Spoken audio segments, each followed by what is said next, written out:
Bulletin में हम बात करेंगे दरिंदगी की इंतहा,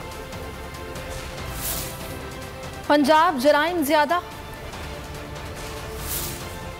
बिलावल भुट्टो का शिकवा, शहबाज की शदीद तनकीद, पीडीएम टूट चुकी, भारत को करारा जवाब और भारतीय रवैया शर्मनाक। कौम के मुहाफिज खुद गैर महफूज। मुजफ्फरगढ़ में लेडी सब इंस्पेक्टर ड्यूटी पर जाते हुए अगवा खातून सब इंस्पेक्टर को ज्यादती का निशाना बनाया गया। मेडिकल के बाद वाक़े का मुकदमा दर्ज, मुलजिम को गिरफ्तार कर लिया गया। जराये के मुताबिक मुलजिम काशिफ रिकॉर्ड याफ्ता है, जिसके मोबाइल फ़ोन का डाटा इकट्ठा किया जा रहा है। पंजाब में खवातीन गैर महफूज खवातीन के साथ ज्यादती के दादोशुमार ने दिल दहला दिए। रवां साल इंसान नुमा भेड़ियों ने 1800 से ज़ायद खवातीन को दरिंदगी का निशाना बनाया। कोई एक मुजरिम भी निशाने इबरत न बन सका। हुकूमत के वही रिवायती नोटिस और अहकामात नतीजा सिफर रहा। खबरों के सिलसिले को आगे बढ़ाते हैं। मियां नवाज शरीफ की वापसी उनकी अपनी मर्जी से है, ताहम अवाम को अल्ताफ हुसैन और अशरफ गनी मॉडल कबूल नहीं। अवाम चाहते हैं कि उनकी लीडरशिप अवाम के दरमियान रहे। धोखा ना होता तो हुकूमत को अदम एतमाद से गिरा देते और नए इंतखाबात होते। Chairman People's Party Bilawal Bhutto Zardari का शिकवा, कहा अगरचे माजी में मियां साहब को अक्सरियत दिलवाई गई, इमरान खान को लाया गया, मगर जनूबी पंजाब के लिए काम सिर्फ पीपी ने किया। बिलावल का हुकूमत और पीडीएम परिवार हुकूमत गिराने के लिए हर वक्त तैयार है। गिलानी की कामयाबी से साबित हो गया कि हमारी पॉलिसी ठीक थी। धोखा ना होता तो अदम एतमाद लाकर हुकूमत गिरा देते और नए इलेक्शन करा देते। तजवीज़ नहीं मानी गई तो हम खुद मैदान में आ गए। Chairman People's Party Bilawal Bhutto Zardari की मुल्तान में मीडिया से गुफ्तगू। बिलावल भुट्टो ने कहा कि पीडीएम की गलतियों की वजह से मामलात ख़राब हुए। हम आज भी पार्लिमानी तरीके से हुकूमत गिराने के लिए तैयार हैं। नए जज्बे और जदीद सियासत के लिए निकले हैं ताकि आवाम के मसाइल हल हो सकें। वोटिंग मशीन और अपना एजेंडा मुसल्लत करना चाहती है जो मंजूर नहीं। आइन शिकन आइन की बालादस्ती की बातें कर रहे हैं। जमहूर की बालादस्ती असल में आइन की बालादस्ती है। शहबाज गिल का बिलावल भुट्टो के बयान पर रद्द अमल, का आइनी बालादस्ती के भाषण देने वाले खुद को कानून से बालातर समझते हैं। शहबाज शरीफ ने स्टेट बैंक और नेपरा की स्टेट ऑफ इंडस्ट्री रिपोर्ट को नून लीग की सच्चाई और हुकूमत के झूठ का सबूत करार दे दिया। नून लीग के सदर और कायदे हिज़्ब इख्तिलाफ ने कहा कि हुकूमत ने मार्केट से 30% महंगी LNG खरीद कर आवाम पर जुल्म ढाया। महंगी बिजली पैदा करके कौम की जेब काटी गई। 3 माह में कौमी खजाने को $50 करोड़ यानी 83 अरब रुपए का नुकसान हुकूमती जुराइम का सबूत है। स्टेट बैंक और नेपरा की रिपोर्ट नून लीग की सच्चाई और हुकूमत के झूठ का सबूत है। आज क्या हो रहा है, नैब को नजर नहीं आ रहा। वो 5 साल पुराने मुआहदों को खंगाल रही है। नून लीग के सदर और कायदे हिज़्ब इख्तिलाफ शहबाज शरीफ हुकूमत पर बरस पड़े।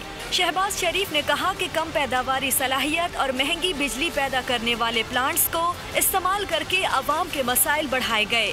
फर्नेस ऑयल मंगवाने में कमी और मुल्की कोयले के इस्तेमाल से दरामद में कमी हुई। ये नवाज शरीफ के विजन की जीत है। सियासी इंतकाम से भरी हुकूमत में भी मुल्क कौम के लिए हमारी खिदमत और दयानत की गवाही आ रही है। पीडीएम टूट चुकी, नून लीग में क़यादत के लिए टॉस हो रहा है। किसी भी मसले पर ऑपोजिशन की कोई राय नहीं। बिलावल भुट्टो, मरियम बीबी और फजलुर रहमान सब चूचू का मुरब्बा हैं। विफाकी वजीर इत्तलात फवाद चौधरी की ऑपोजिशन पर तनकीद। मीडिया से गुफ्तगू में कहा नून लीग में बड़ी लड़ाई चल रही है। एक हफ्ते शहबाज शरीफ क़यादत करेंगे तो दूसरे हफ्ते मरियम नवाज। इसी टॉस के नतीजे में तीसरे हफ्ते शाहिद खाकान अब्बासी और चौथे हफ्ते नवाज शरीफ की बारी होती है। हमने इलेक्टोरल रिफॉर्म्स के ऊपर अपोजिशन से बातचीत की। हमने उन्हें दावत दी कि आइए बात करें। ईवीएम के ऊपर हमने उनसे कहा कि आइए बात करिए, अपनी कमेटी में नाम दीजिए।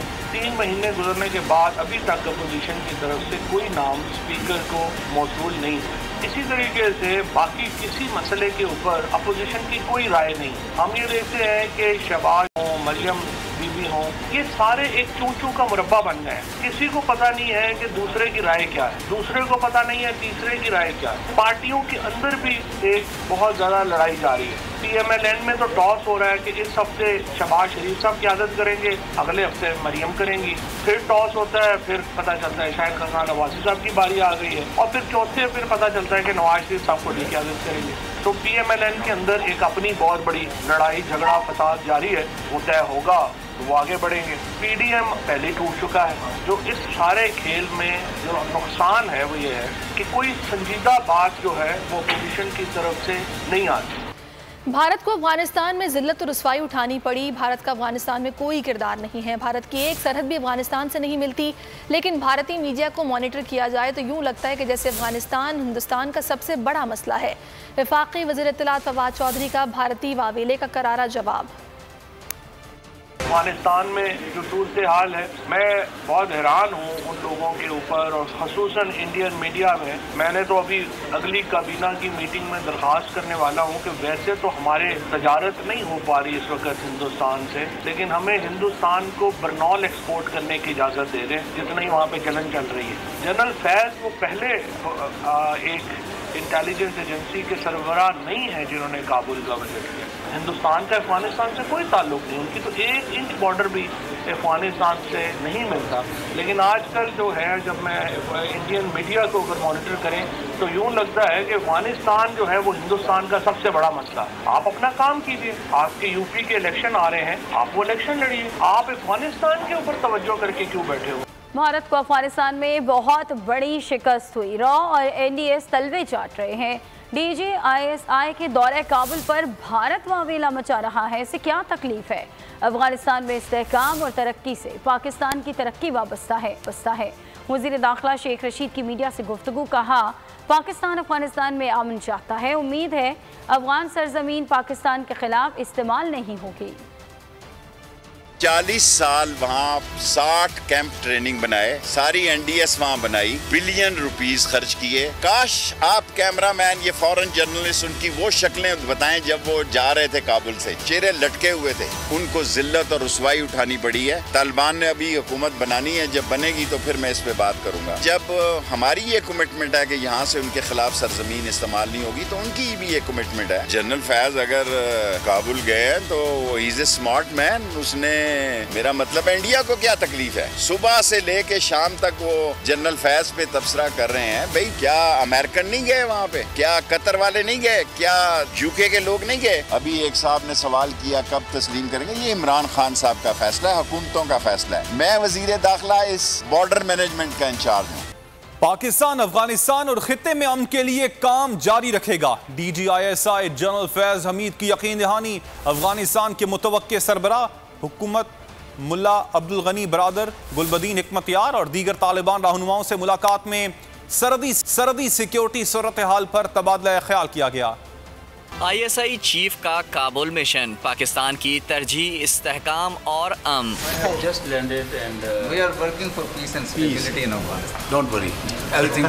DGISI जनरल फैज हमीद ने कहा कि पाकिस्तान अमन और इस्तेहकाम के लिए काम कर रहा है। अफगानिस्तान में अमन हमेशा पाकिस्तान की तरजीह रहा है। जनरल फैज हमीद गुज़िश्ता रोज फौजी हुक्काम के वफ्द के साथ काबुल पहुँचे और मसरूफ दिन गुजारा। उन्होंने तालिबान के नायब अमीर और सियासी शोबे के सरबरा मुल्ला अब्दुल गनी बरादर, हिज़्ब इस्लामी के सरबरा गुलबदीन हिकमतयार और दूसरे रहनुमाओं से मुलाकातें की। मुलाकातों में पाकिस्तान और अफगानिस्तान के दरमियान इक़्तिसादी और तिजारती ताल्लुकात, सिक्योरिटी समेत अहम दो तरफा उमूर पर गुफ्तगू हुई। पाक अफगान सरहदी सूरत हाल, मजमूई सलामती के मसले पर भी मुशावरत की गई। सब्सक्राइब करें और बेल दबाएं ताकि कोई खबर रह न जाए।